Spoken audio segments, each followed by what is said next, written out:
So he's been looking for somebody who could save him, instead of searching inside for what they gave him. A strong will, strong mind causes mayhem. We could change the world, change times, rearrange them. You could try to play, but you're never gonna beat me. Look the other way, what I'm doing ain't easy. Bloody hands stained from the people who deceive me. When they try the chains, you can say no, free me.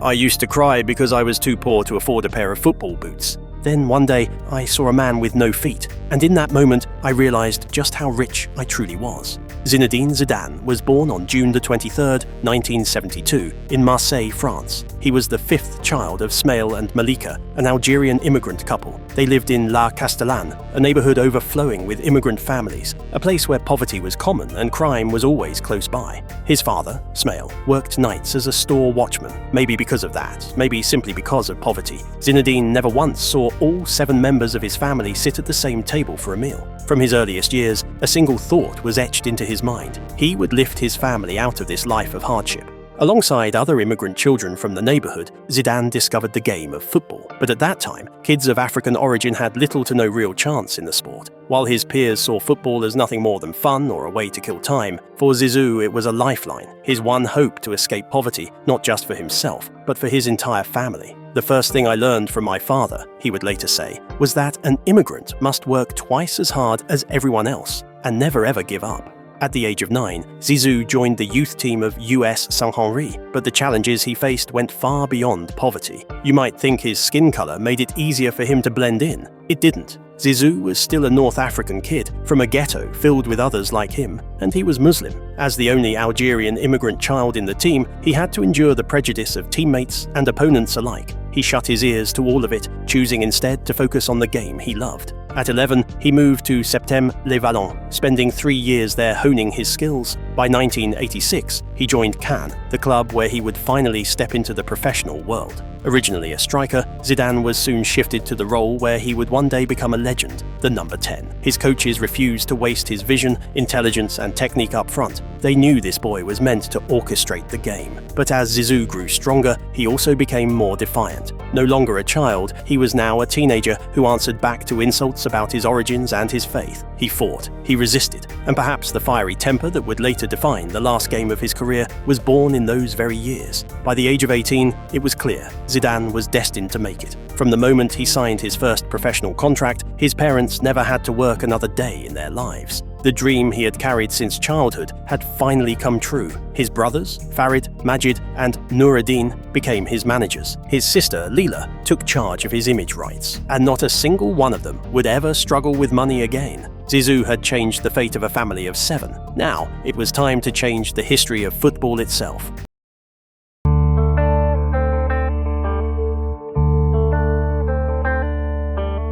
Between 1990 and 1992, when Zizou became a regular for Cannes, he quickly rose into the ranks of France's most promising young talents. In the 1991 season, his team finished 4th in the league and secured a UEFA Cup ticket. But for a modest French side like Cannes, fighting on 3 different fronts proved too heavy a burden. By the following season, 1991-92, they sank to 19th place and were relegated. For Zidane, it was time to move on. In the summer of 92, he transferred to the historic French club Bordeaux for €7 million, stepping fully into the spotlight. Now standing 1.85 m, his body had filled out, strong, imposing, built like a rock. At first glance, you might have mistaken him for a hard-tackling defensive midfielder, slow, stiff, too heavy to move with elegance. But Zidane was something else entirely. You only understood the truth once the ball reached his feet. He commanded it with such ease that you knew instantly this was raw, natural talent. With his long legs, he devoured short distances in bursts of surprising speed. His balance was flawless, and players who can blend technique with strength are a rare breed. Zizou could shield the ball like a wall, then strike with a killer touch, like a heavyweight boxer dancing on his toes. The only player I could ever compare him to in style was Rivaldo, but even then, no disrespect to the Brazilian magician, Zidane was different. Those who never watched him might scoff at his numbers, at his goals and assists. But Zizou was never defined by scoring. The role of a number 10 can be split into two profiles. The first is the scoring playmaker, operating close to goal, linking with the striker, slipping between defenders, firing shots, even stepping into the box as an auxiliary forward. These are sometimes called second strikers or 9.5s. They touch the ball less than a traditional playmaker, but they decide to score more often. Their defining trait? An instinct for goals. The second profile is the orchestrator, not one who becomes a forward, but one who shapes the midfield. They do not confine themselves to a single zone. They drop deep to collect the ball, drift wide to create space. They can thread long passes or cut through defenses with quick, short combinations. They live between the lines. With their back to goal, they see everything. And once they turn to face the defense, they are deadly. They do not chase the goal. They design the attack that leads to it. Their greatest weapon is vision. Zizou fit this second mold to perfection, a true midfield conductor, a pure number 10. Yet, it would be unfair to ignore his finishing. Both feet clean and precise, a master of the inside of his foot, capable of striking with power from the instep, and even rising to score with unexpected headers. In the summer of 1994, Zidane first wore the cockerel crest of France.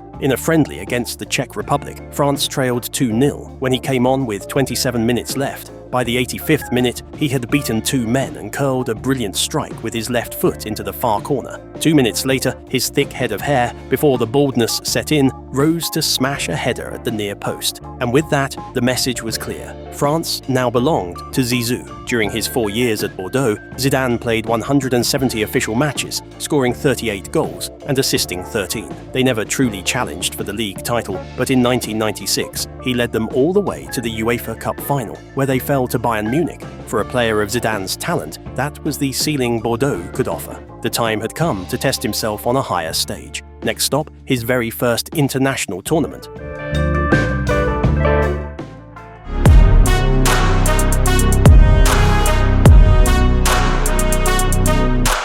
Back then, just as today, being counted among the very best in the world meant one thing: winning the game's most prestigious prize, the Ballon d'Or. And to win it, you had to shine on the grandest stage, in the biggest tournaments. Zizou reached the semi-finals of Euro 96 with France, but they fell on penalties to the Czech Republic. He still managed to break into the Ballon d'Or shortlist, yet the trophy went to Germany's libero Matthias Sammer, the champion of the tournament, who received 144 votes. Just behind him was the phenomenon, Ronaldo, winner of the Cup Winners' Cup with Barcelona, on 143 votes. Zidane, he received a single vote. Every great player reaches the same turning point, the moment when football stops being just a game and becomes a battle to win. For Zidane, that moment had come, and he knew he could not achieve it at Bordeaux. In the summer of '96, he moved to Serie A, the League of Stars, and joined Juventus. Juve had just conquered the Champions League in '95, and for a man desperate to win, there was no better destination. At 24, surrounded by players of his own class, Didier Deschamps, Antonio Conte, Alessandro Del Piero, Edgar Davids, Filippo Inzaghi, Zizou did not wait long to taste silverware. Juventus claimed back-to-back Scudetti, though fate had crueler plans in Europe. The curse of the Champions League was only just beginning. In 1997, Juventus returned to the final but fell 3-1 to Borussia Dortmund. The Ballon d'Or that year went to Ronaldo, now lifting the UEFA Cup with Inter. Zidane had to settle for second place. The following year, Juve made it a third straight final, an achievement almost impossible to repeat. But once again, heartbreak struck. This time it was a 1-0 defeat to Real Madrid. History is unkind to those who finish second. A string of final defeats could easily have haunted Zidane's legacy. So many great players have been branded as losers for less. So many great coaches denied the respect they deserved. But the summer of 1998 offered Zizou a chance at immortality, the World Cup, on home soil. To understand what Zidane and France achieved that year, you must remember where the nation stood. France had never even reached a World Cup final. Their greatest triumph had been the European Championship of 1984, led by Michel Platini. And in those days, the presence of African-born players in the national team was rare, fewer than a handful in any generation. To wear the French shirt as an African, you had to be as good as Jean Tigana. By 1998, the outlook had shifted slightly. The squad now boasted Marcel Desailly, Lilian Thuram, Thierry Henry, Patrick Vieira, a new generation of talent with roots in Africa.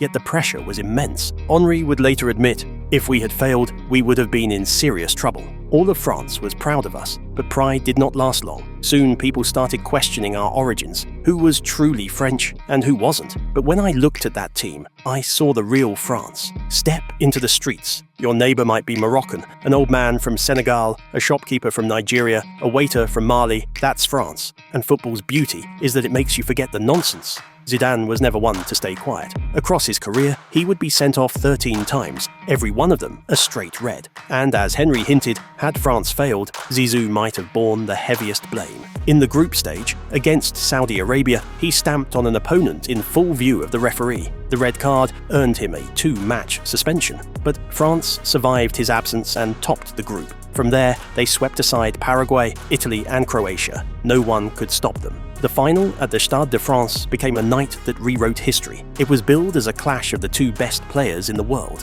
the phenomenon versus Zizou. It was also a battle between the sport's two most powerful sponsors, a corporate war played out on the biggest stage. But in the end, what mattered was the football, and France, led by Zidane, destroyed Brazil. For countless children, especially those of African descent, that night changed everything. 2 decades later, when France lifted the trophy again, 15 of their 23 players had African roots. Many had grown up idolizing Zidane. In that final, Zizou scored twice, delivering France their very first World Cup. And in December of '98, he was crowned with his first and only Ballon d'Or.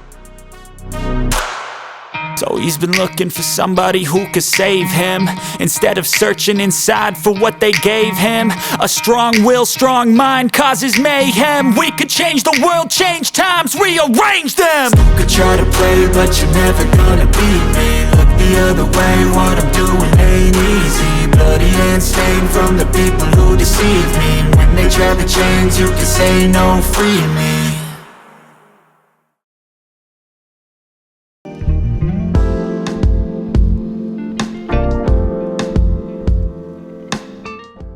Lippi, a giant of the game whose greatness was never fully acknowledged. With Juventus, he reached 4 Champions League finals, but won only once. Add to that 5 Serie A titles, and the ultimate prize of the 2006 World Cup with Italy. And beyond trophies, Lippi shaped a generation of elite managers: Deschamps, Conte, Vialli, Tudor, and of course, Zidane. But when Lippi stepped down from Juventus in '99, Zizou's chances of winning the one missing jewel, the Champions League, diminished. Carlo Ancelotti replaced him, and though he kept Juve competitive, no silverware followed. Meanwhile, injuries plagued Ronaldo, yet Zidane too failed to expand his collection and still could not prove himself as the very best. Then came Euro 2000, another chance, another stage. France, already world champions, kept their golden squad intact. Thierry Henry had blossomed into Zidane's perfect partner in crime, and once again, Zizou delivered. In the quarter-final against Spain, he struck a glorious free kick in a 2-1 victory. In the semi-final against Portugal, the clock read 117 minutes when France won a penalty. Zidane's magical feet did not tremble. He buried it. And in the final, facing the Italians he knew so well, France clawed back from a stoppage-time deficit. Wiltord forcing extra time, and Trezeguet's golden goal in the 103rd minute sealing glory. At 28, Zizou added yet another medal to his collection. But while his international career glittered, his Juventus years had faded into 3 straight seasons without trophies. He belonged with the very best, and it was time to move where he truly belonged: Zidane's y Pavones. While Spanish media preferred the phrase Los Galácticos, Florentino Perez's project carried another name: Zidane's y Pavones. The idea was simple. Each year, sign one of the 3 or 4 best players on the planet and balance them with a homegrown product from the famed academy, La Fábrica. The first example came in 2000, Luis Figo's move from Barcelona. But in the summer of 2001, the blueprint became clear. Francisco Pavón promoted from the academy, and Zinedine Zidane signed from Juventus. Real Madrid paid €77 million, a record that stood until Cristiano Ronaldo's €94 million move in 2009. Zizou became the most expensive player in history. In his first season, Madrid stumbled in La Liga, losing the title race to Rafa Benitez's formidable Valencia. But Zidane had come for one thing: the Champions League. Madrid cruised through the two group phases, toppled reigning champions Bayern Munich in the quarters, and met eternal rivals Barcelona in the semis. At Camp Nou, Zidane's goal sealed a 2-0 away win, sending Madrid to the final. Now, the missing piece was within reach: Hampden Park, Real Madrid versus Bayer Leverkusen. Madrid were heavy favourites, on paper, but the match itself was far more balanced. The true difference: the man who tilted destiny was the green-eyed maestro with a receding hairline. 45 minutes played. Roberto Carlos swung a looping cross from the left, finding the ball at just the perfect height, a height only Zidane could master. Without lifting his supporting foot, he unleashed a thunderous, left-footed volley. The ball soared into the top corner, a strike of impossible beauty. Zidane had delivered Madrid their 9th European crown, and in that moment, his club career was crowned as well. He had won everything a footballer could win, and he had done it by scoring one of the most iconic goals in the history of the Champions League finals.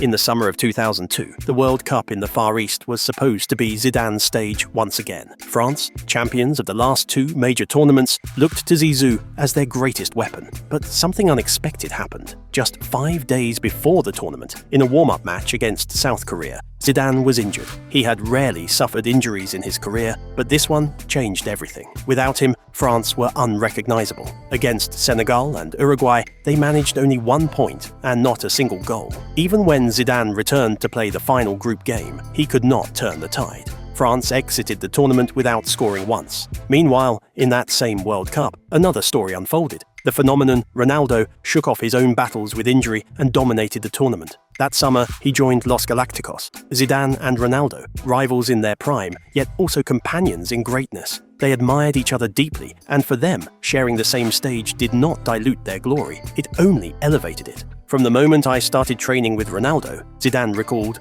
I looked forward to every session. I would catch myself just watching his tricks. He did things with a ball I had never seen before. No system, no tactic could ever stop him. The phenomenon spoke with equal reverence. That goal Zidane scored in the Champions League final, I could try it 10 times and maybe never succeed once. And when he had the ball, I never remember him looking up to see me. Yet somehow, he always knew exactly where I was. I've never seen vision like his. With Ronaldo added to the mix, Los Galacticos won La Liga. For Zidane, it would prove to be the last major trophy of his career. Florentino Perez continued to flood the Santiago Bernabeu with stars. David Beckham, Michael Owen, Robinho, but the project never matched its promise. The Galacticos were aging. Barcelona, fueled by Ronaldinho, were rising fast. Still, watching the greatest names money could buy play side by side was an unforgettable gift to football fans. By 2006, Zidane had made his decision. The World Cup in Germany would be his last dance.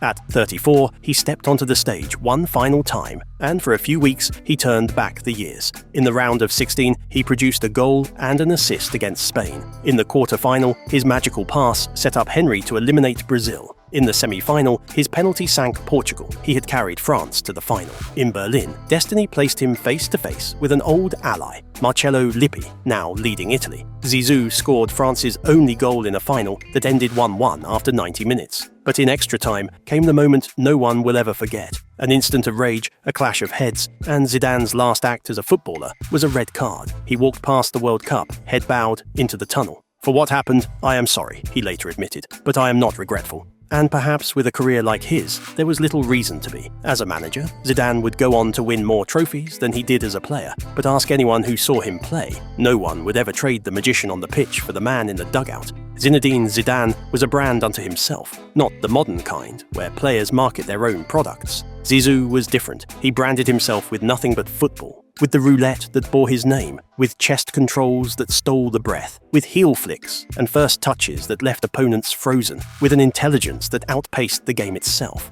In an era before the internet made every trick viral, Zidane became an icon purely through his artistry on the pitch, one of the classiest players the world has ever seen.